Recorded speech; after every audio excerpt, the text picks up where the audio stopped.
Hey guys, welcome to Monday night webinar live from my living room, and tonight we're talking about protein. I'm so excited to see all of you guys again. I love our Monday webinars.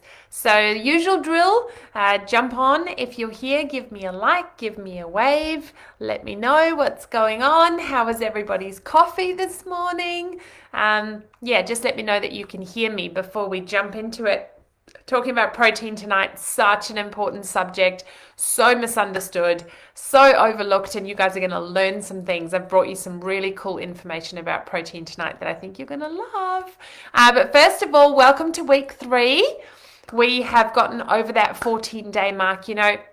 I was talking to someone about it today and saying, hey, my crackers are into their week 3. We're nearly at the halfway mark. It's crazy. But one of the beautiful things that you guys really need to acknowledge is that you've made it through the first 2 weeks. 14 days, anyone can do a diet for 7 days. 14 days starts to get really tough. And the minute that you push past that point, guys, remember I talked in the group this week about that car analogy. I'll do it again. Hey, Michaela, but you've been pushing and pushing and pushing that car, and your car won't start and you've got to give it a push start, and it's heavy when you're first pushing it. You're pushing and pushing and pushing and you're going forward inch by inch by inch, and it feels really hard. But all of a sudden you start to gain some momentum and the pushing gets easier and the car starts to roll a bit faster. And that's exactly where you guys are at now.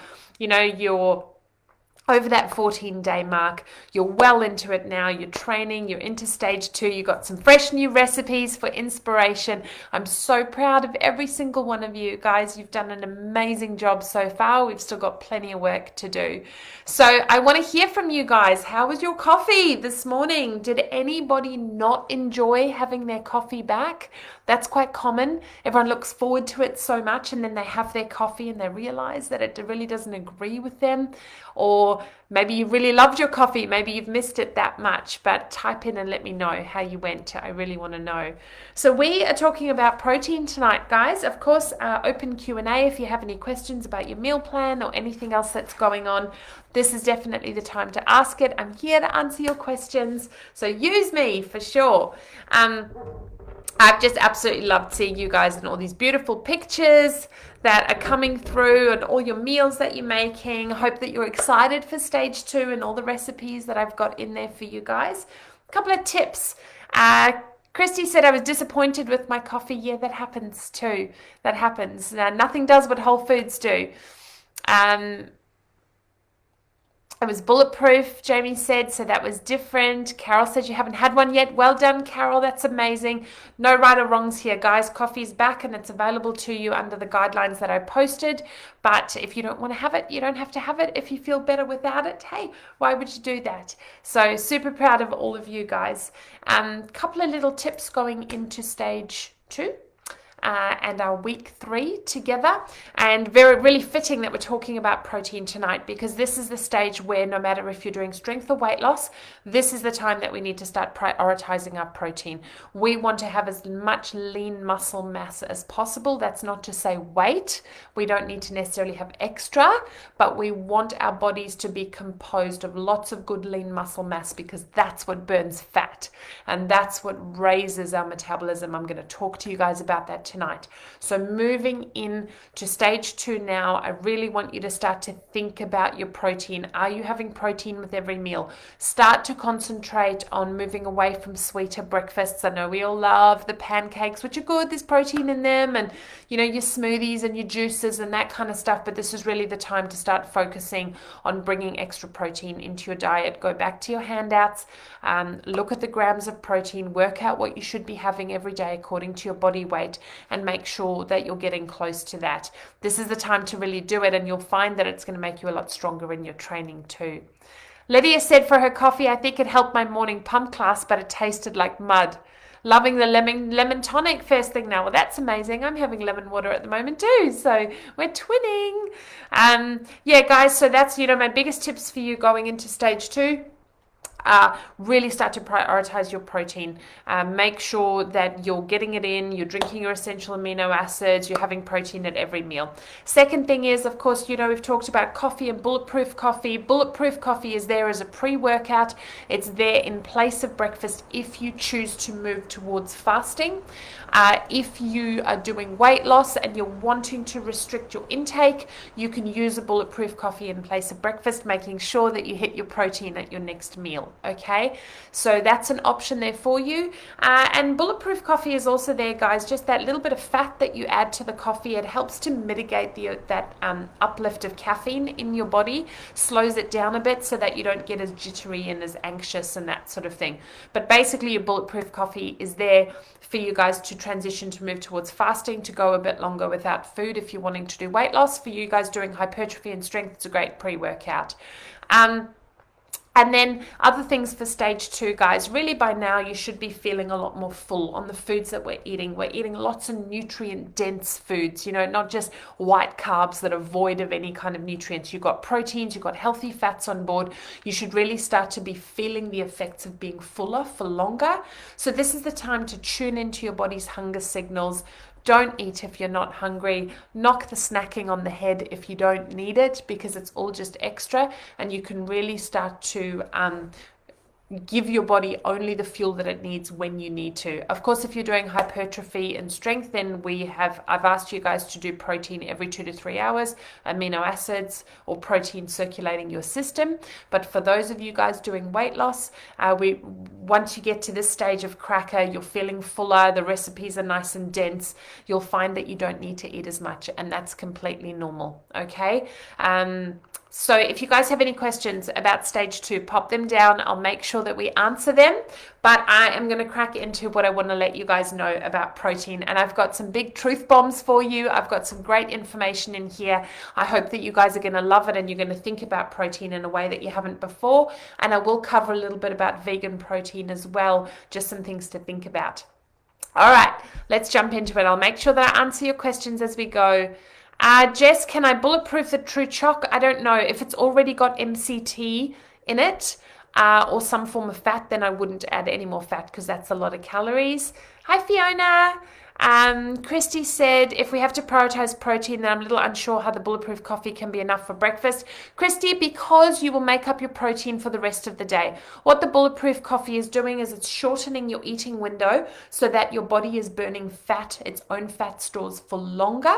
So you will still consume the same amount of protein in a day, but you will increase your portion sizes of protein with your meal 1 and meal 2. You might have a protein shake in between during that eating window. So you might have meal 1, have a good hit of protein, maybe 150 gram steak or something.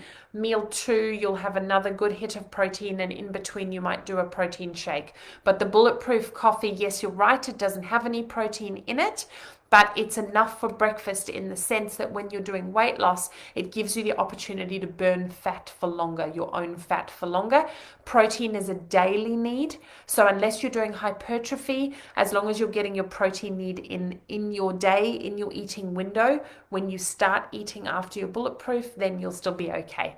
Okay, Katie, how often can you bulletproof for breakfast? Yes, you can do it every day if you're doing weight loss, but please, if you wake up in the morning and you are starving hungry, then that's probably a good indication that your body needs breakfast that day. But yes, you can bulletproof every day if you want. I generally advise my clients not to.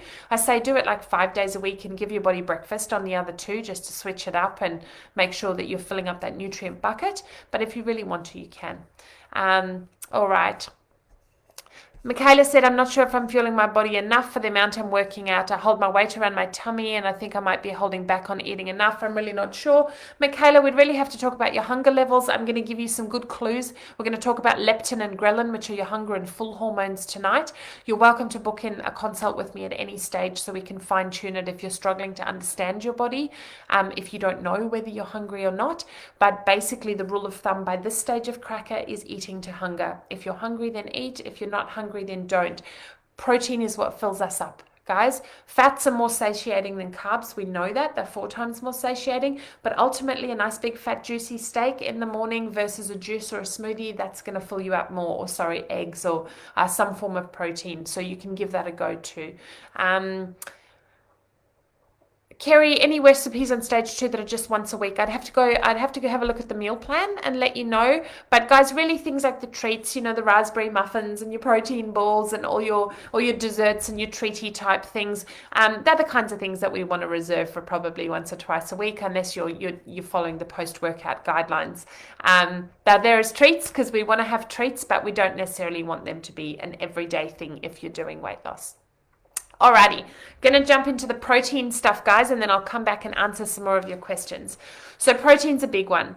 Obviously, we all know that protein is broken down into amino acids in the body, and amino acids build muscle, right?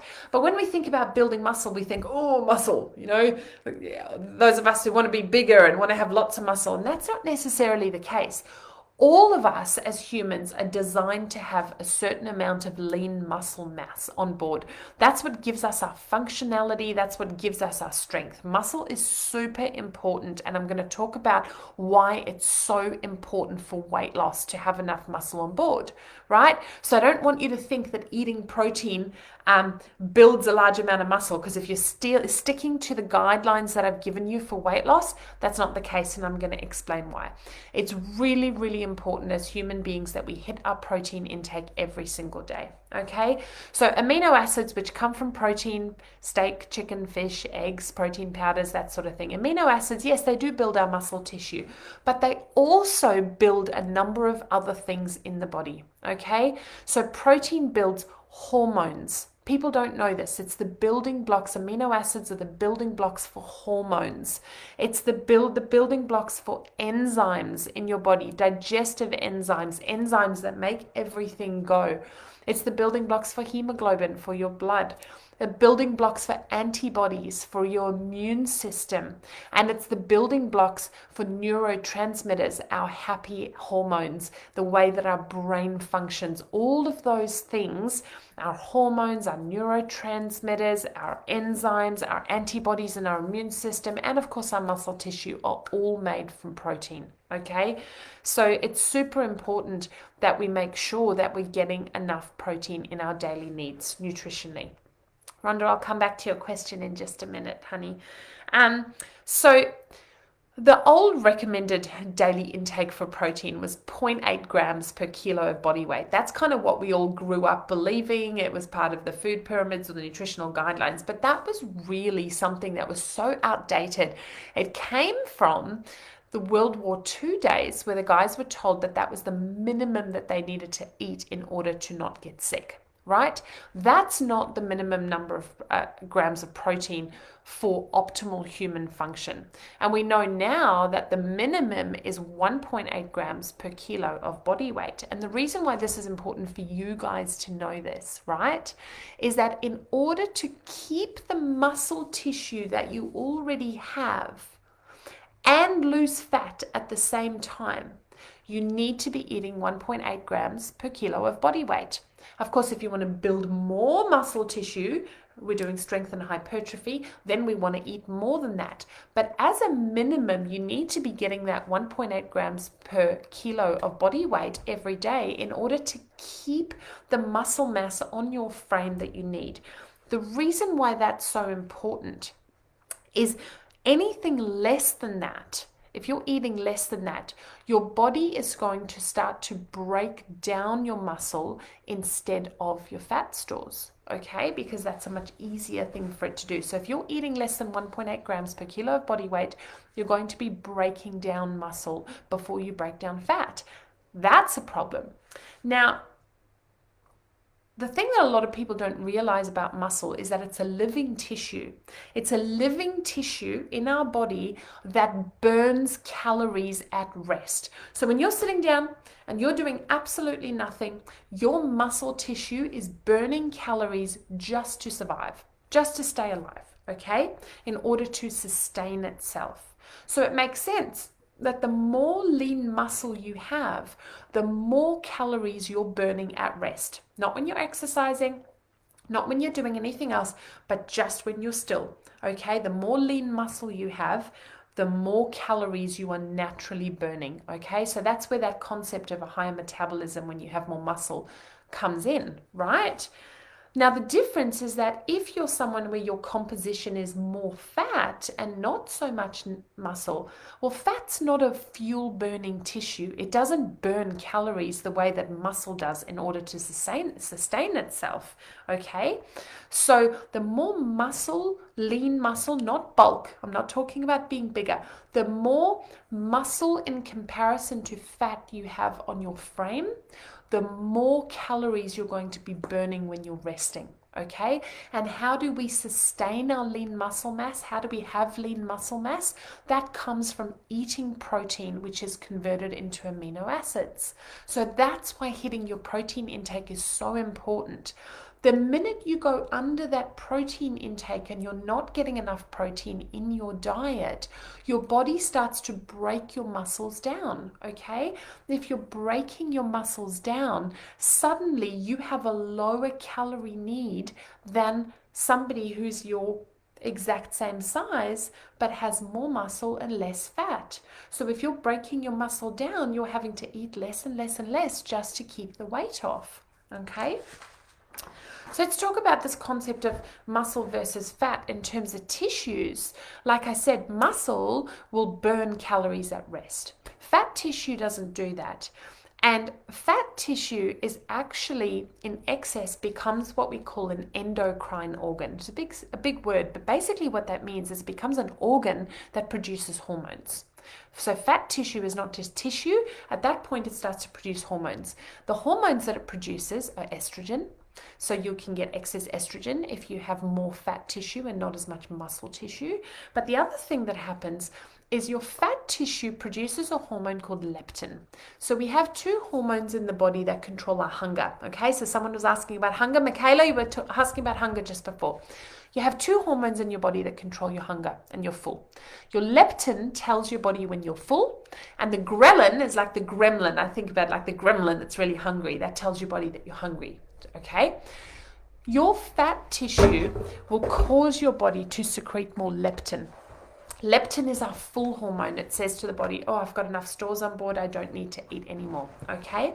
But the more that happens in the body, just like you can become insulin resistant, if you guys have heard of insulin resistance, just like you can become insulin resistant, if you have too much leptin from too much fat versus muscle tissue, okay, you can become leptin resistant. And basically what that means is that your body starts to get confused about whether you're hungry or whether you're full.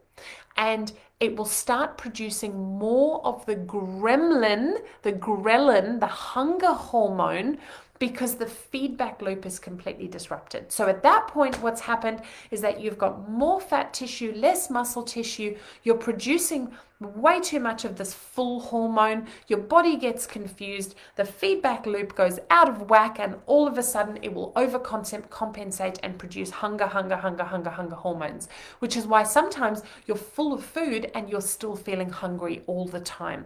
And that's that imbalance in the tissue, okay? Because fat is not a fuel burning tissue and muscle is, that's why it's important that we are maintaining our muscle mass and building good lean muscle, which doesn't mean bulk, it means good lean strong muscle is going to ultimately burn more calories for you without you lifting a finger than fat tissue does. Okay, is this making sense to everyone? Just give me a like or a wave. So yes, Michaela, nails it on the head. Exactly right. So let me paint the picture for you guys this way, okay? Let's take two people side by side, 60 kilos each, okay? So we've got one person looking like this at 60 kilos, one person looking like this. Perhaps they look exactly the same in terms of size, but on a body scanner or their composition of their body, one person has more muscle tissue, one person has more fat tissue, okay? The person who has more muscle tissue is going to be able to eat more calories on a daily basis without gaining weight than a person who has more fat tissue. Same size person, but if they eat the same intake of food, one person's going to burn those calories better. The person with the lean muscle mass is going to burn those calories better because muscle tissue burns calories, right? The person that has the higher fat composition is going to eat the same intake of food and not burn the same amount of calories, right? So Enter cracker. We're eating lots of protein, we're doing lots of training, we're building that lean muscle mass under our frame, and all of a sudden we're able in the future to keep the weight off. That's what we're after, is simultaneously building muscle but losing fat. That's what we're trying to achieve, right? It's the gold standard. Even if you're doing hypertrophy, guys, you're trying to simultaneously build muscle and lose fat at the same time. Your protein needs are higher. The point is that if we don't eat the right amount of protein, our body will break down muscle tissue long before it will tap into your fat stores, because it's easier for the body to do that than to break down fat. Thank you, Rhonda. You're welcome. Rhonda asked, on the day that you don't work out, do you still have to hit your protein goal doing strength? Yes, you do. Absolutely. Rhonda, particularly if you're doing strength or if you're doing weight loss, protein is like water, guys. It's an everyday thing. You've got to be hitting that protein need every day. Think about, remember I said that muscle tissue is a living tissue? So think about it in the sense that you have to feed your tissue. You have to feed your muscle, excuse me, every single day. You have to feed that muscle tissue. One day without hitting that protein intake, your body's going to take some in order to sustain itself. Okay, it's going to take some of that muscle away. So generally speaking, you want to prioritize your protein every day. Of course, there'll be the odd day where you just don't feel like it and you just want to have a salad, and that's okay. But really, guys, when you're looking at it over the days, over the weeks, over the months, if this is resonating with you, if you feel like no matter how much you've tried, you haven't been able to lose that fat, I really encourage you to look at whether you're eating enough protein, okay? So if we look at examples, 150 gram piece of steak or chicken, that's like a medium chicken breast or medium steak, 150 grams of steak or chicken or fish is going to give you about 40 grams of protein, okay? So what you want to do is you want to take your body weight. This is really simple. Everybody can do it, okay? You want to take your body weight and you want to go 1.8 grams of protein, right, per kilo of body weight. If you're someone that's heavier and you find that the number that it gives you is really quite large, then really you want to calculate it against your lean muscle mass. We're getting a little bit technical. The point is, an average person who's 60 kilos, who is wanting to lose weight and not break down their muscle tissue, you're probably aiming for about 100 grams of protein a day, okay? 150 grams of steak is going to give you about 40 grams. So ultimately you're looking for about 2 pieces of meat and maybe a protein shake or a couple of eggs or some amino acids. That's pretty much going to get you there on weight loss, okay? The difference between weight loss and hypertrophy, guys, is so for weight loss, I've given you guys the protein needs on Cracker this year. That's why I want you in stage 2 to really start thinking about that protein. It's awesome to have the smoothies and the juices and all of that to detox in the first 2 weeks. We needed to do that, so we've done that now. Now we want to focus on really sustaining, building, looking after that lean muscle mass so we can kick the fat out the door and we can maintain the muscle that's going to burn our calories. So really want you guys to start thinking about it and having a look at the protein that you're eating.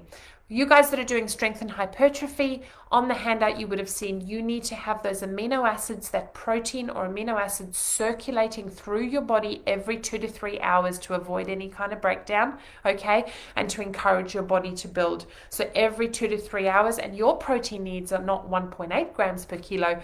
You can go 2.5, as high as 3 grams per kilo of body weight in order to bulk, okay?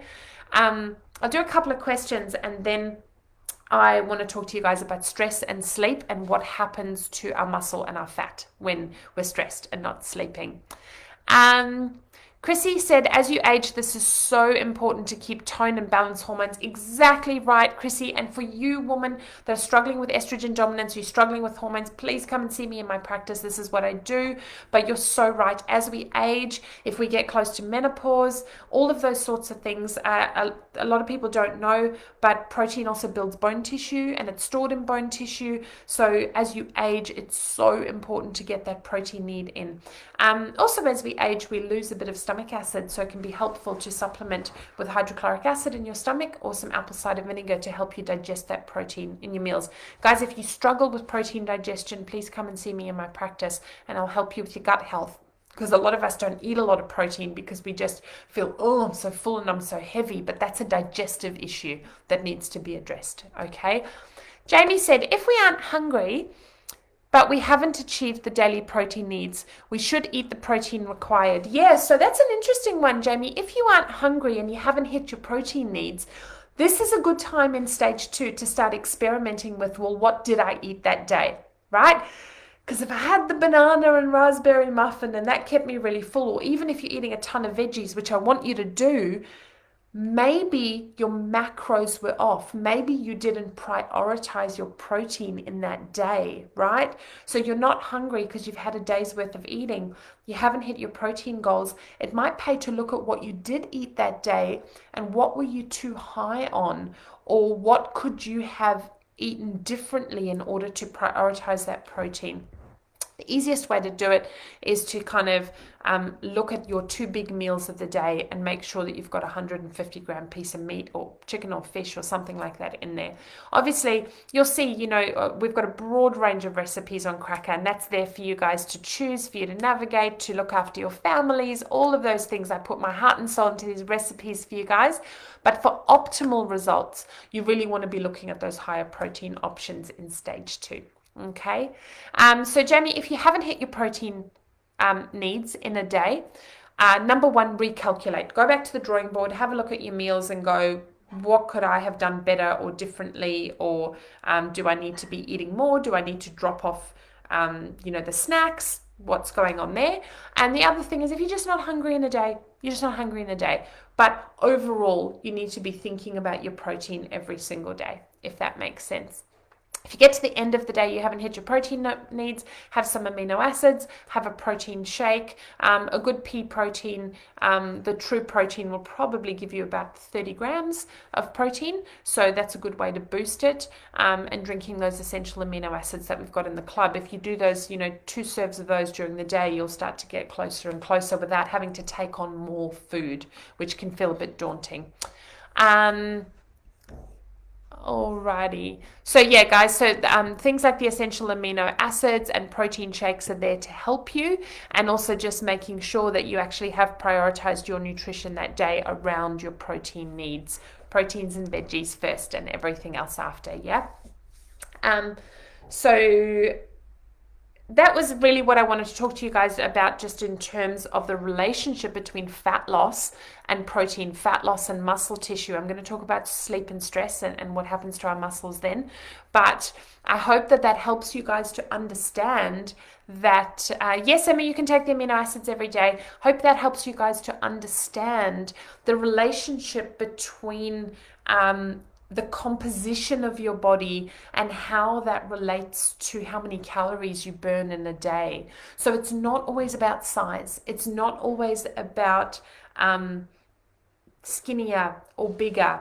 It's about the composition of your body and how that's going to sustain your weight management moving forward, is sustaining that, feeding that muscle tissue every day, sustaining that muscle tissue every day by prioritizing your protein. Okay?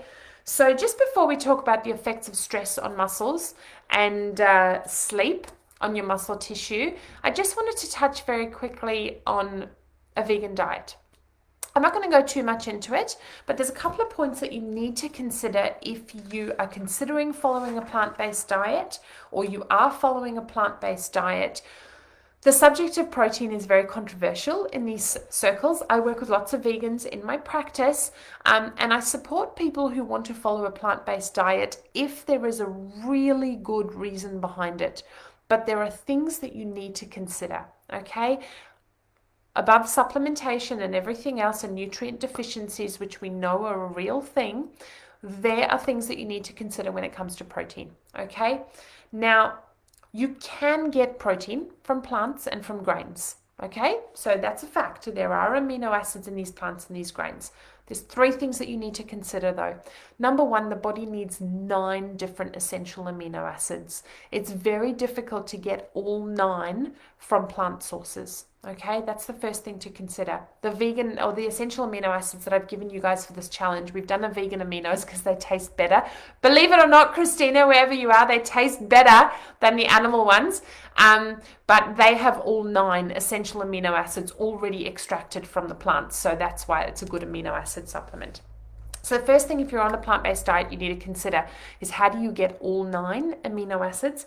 The second thing to consider is that it's much more difficult for the body to extract amino acids out of plants and grains than it is to get them out of meat. So it's very, very tough on digestion. Okay, those grains and those plants, in order for your body to get those amino acids out, your digestion has to be absolutely on point in order for you to get your protein needs that we're talking about from a plant-based diet. Okay, so you've got to make sure that your digestion is 100%. And then the third thing to consider for those of you that do vegan or plant-based diets is that plants and grains are less dense in amino acids. That means that for that size food, there are more amino acids in a piece of meat than there would be in plants or grains. Okay, so for those of you following a vegan or a plant-based diet, in order to get the amount of amino acids that you need in your diet, you have to eat a significant amount of food, more than the average person. And if you're wanting to lose weight or restrict your calories, then you have to weigh up how that fits in for you. So there's just a few things that I want you guys to consider. So you can get amino acids from plants. It is possible to do it, but there's a lot that goes into the bucket for consideration. And that's why things like pea protein, hemp protein, vegan essential amino acid drinks, those sorts of things can be super helpful if you're on a plant-based diet. Okay? Does anybody have any question on the relationship of protein or muscle tissue and fat loss? Just before I move on to sleep and stress, make sure you guys answer them here. I think everybody understands now, right, that muscle tissue is a calorie burning organ or tissue in the body. It burns calories at rest. Fat tissue does not burn fuel. It secretes hormones that ultimately lead us to eat more in the long run. Michaela said, I'm a bit confused about what the difference is between amino acids and protein powder. Michaela, really it's just about the density.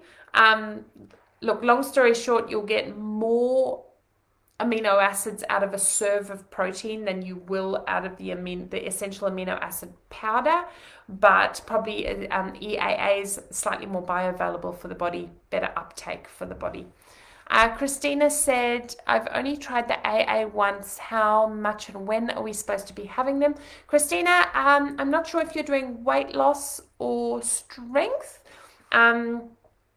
but I recommend to drink them between meals and to have them in a large bottle of water so they're really diluted. They can really help to stabilize your sugar cravings and your energy levels between meals, and they just help to stop any of that muscle wastage. So it's a good way to just boost your body's muscle mass, like what we're talking about here. I know the taste is a bit sweet, but you can just dilute it more. You can use a half a dose. You can add some lemon and some salt into your water if you wanted to. Okay, guys, let's have a quick chat about stress and sleep before we finish up. So here's an interesting one.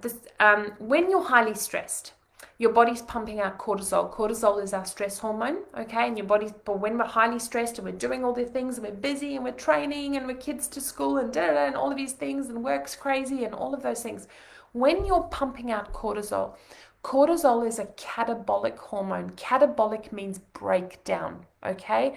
When you are stressed and over busy, overtraining, not sleeping, running to the wire and that kind of stuff, and your body's running on cortisol, cortisol is catabolic, which means breakdown. And what happens is that when you are running on cortisol and your stress hormones are going, your body needs instant sources of sugar. So it's going to very quickly use up what it's got in your liver and your muscles, and then it's going to break your muscles down in order to fuel its needs to get through that stress, that busyness. So if you're highly stressed, chances are you've got a lot of cortisol running through your system, and when you've got cortisol running through your system, you run the risk of breaking down your muscle tissue. So that's why sometimes it feels like you can do all the right things, but when we're really stressed, we can even get sort of skinny fat. You got that extra layer of squish, and you know that you're strong on the inside, but you've got that extra layer of squish. I call it the cortisol layer, and that's what cortisol does. That stress hormone causes us to break down our muscles.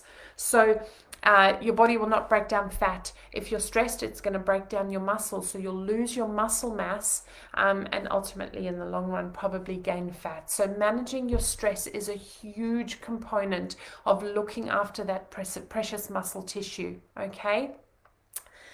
And the last thing on that is sleep.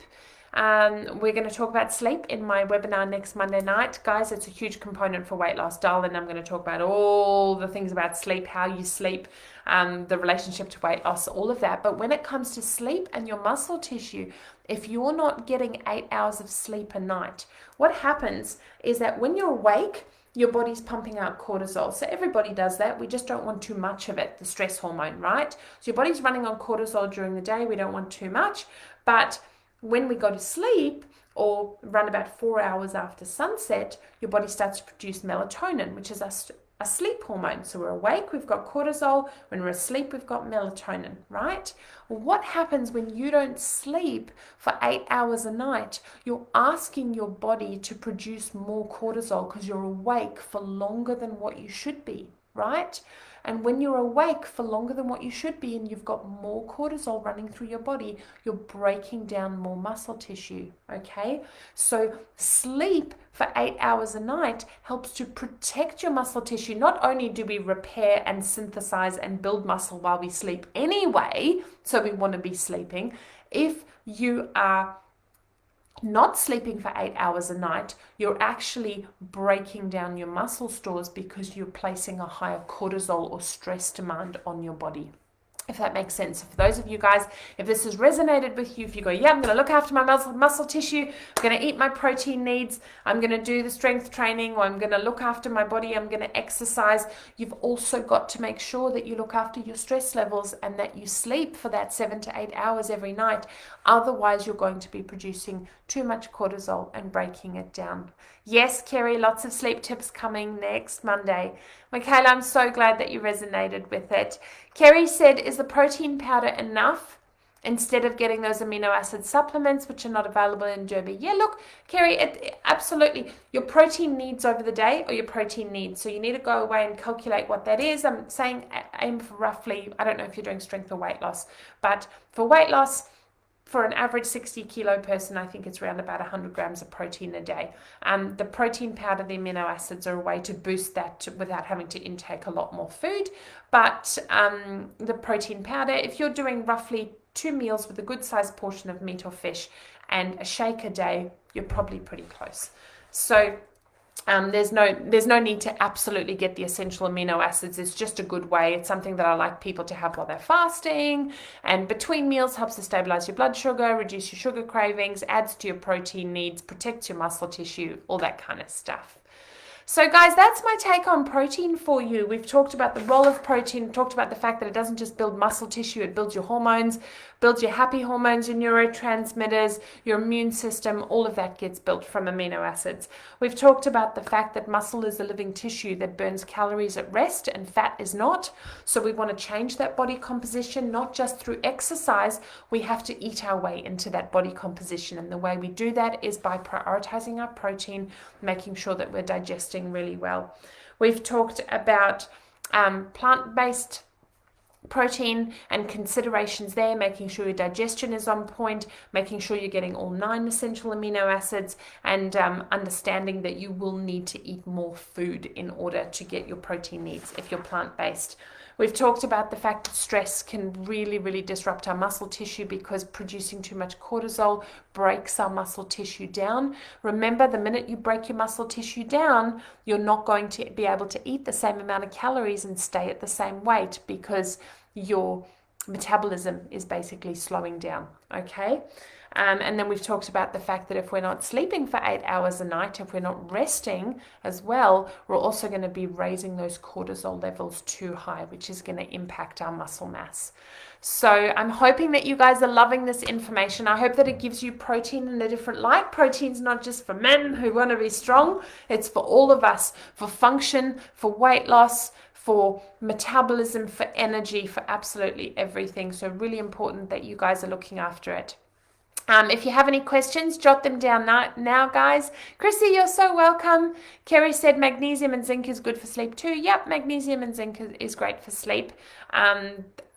For sure. Christy, you're so welcome. I'm so glad that you learned something. I try to do it in an avenue that people haven't thought about before. We all know that, eating protein gives you muscle, but it's not about bulking muscle. It's about looking after the muscle that you already have. And then if you want to add more muscle, then you eat more protein and lift heavy things.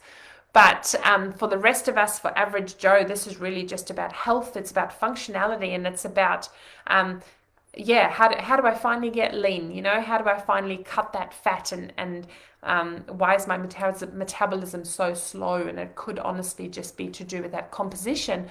The composition comes not just from your exercise, but how you're eating, how much protein. So I hope that you guys loved that tonight. I hope you loved my take on protein. You can come back and watch it again, make notes, go back to your handouts. Have a great week 3, you guys. Jump into it with gusto. We are all right behind you. We're so proud of you guys. You're all in your own way doing absolutely amazing. So remember what I've said. Make sure you're hitting those protein goals, looking after your digestion, getting your sleep, managing your stress levels. Don't forget your training. And we're right behind you, guys. We really are. We're 2 weeks in and we've still got 4 weeks to go, but I hope you guys are loving the recipes. If you have any questions at all, make sure that you tag me in the page. I don't always see your posts unless you actually tag me, but make sure that you tag me. Make sure you reach out to the guys in your clubs, the crew at Life and Soul. We are all rooting for you guys 100%. And if you do these small things, if you focus on what we're telling you, you're going to get the results. You really are. Remember what I said about pushing the car? It's heavy at the start. The first 2 weeks were really heavy. We're gaining a bit of momentum now. The car's starting to move ahead a bit faster, and we just want to keep that momentum going. We don't want to stop, because when you stop, what happens? The car starts to roll backwards, and that's not what we want. So keep pushing, you guys. You've got this. We're all right behind you, and I will see you next Monday night talking all things sleep. Michaela, you are so welcome, honey. Yep.